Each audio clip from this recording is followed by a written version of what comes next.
Jamugurihat sub ডিভিজনত যিটো আমাৰ power ছাপ্লাইক লৈ এটা ডাঙৰ এটা প্ৰব্লেম আছিলে, যিটো আগতে আমাৰ পাভৈৰ পৰা আহিছিলে লাইনটো প্ৰায় 35 কিলোমিটাৰ পাৰ ডে মানে প্ৰায় ব্ৰেকডাউন হয়, গছ পৰে, কিবা কৰে ইত্যাদি।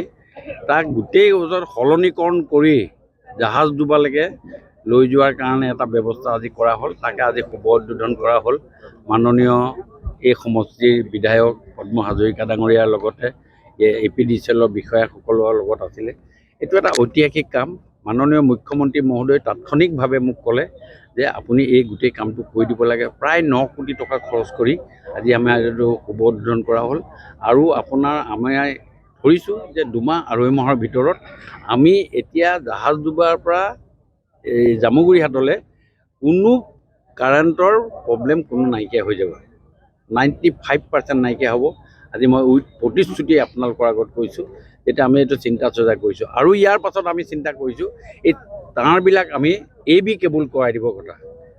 থলুৱা ভাষাত কৈছোঁ যে ক'লা তাঁৰবিলাক যে আছে আমি লগাই দিয়ে, তেতিয়া কি হয়, তাত দুটা বস্তু হয়। এই কাৰেণ্টটো কোনোবাই চুৰ কৰিব নোৱাৰে, ট্ৰেনজিট লছ নহয়, ট্ৰেন্সমিশ্যন লছ নহয়, আৰু তাৰ উপৰিও তাত কি হয়, কোনো ধৰণৰ গছ ইত্যাদি পৰিলেও এতিয়াও এইটো ছিঙি নাযায়।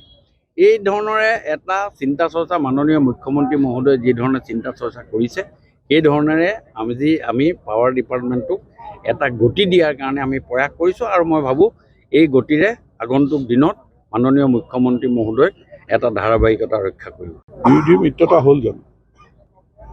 বিৰোধী যিটো মিত্ৰতা কৈ আছিল, তাৰমানে 3 গগৈ যিটো হুংকাৰ, যাতে আমি 3 গগৈ মিলি সমগ্ৰ অসমত এনেকুৱা এটা পৰিৱেশ কৰি দিম যে ভাৰতীয় জনতা পাৰ্টিক আমি ব্ৰহ্মপুত্ৰত লদিয়াই দিম বুলি কৈছিলে।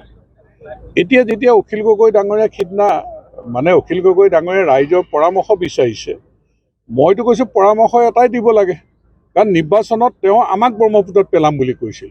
এতিয়া যিহেতু নোৱাৰে, কাৰণ মিত্ৰতাটো নহ'লেই, তেওঁ নিজে ব্ৰহ্মপুত্ৰত জাপ মাৰি দিলে হ'ল।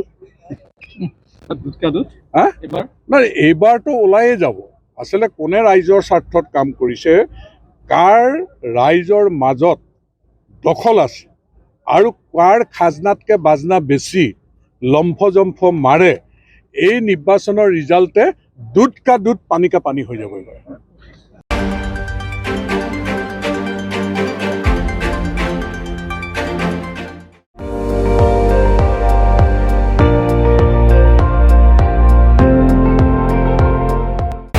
আপুনি চাই আছে ND24, সৰ্বশ্ৰেষ্ঠ নহয়, সৰ্বোত্তমৰ দৌৰত।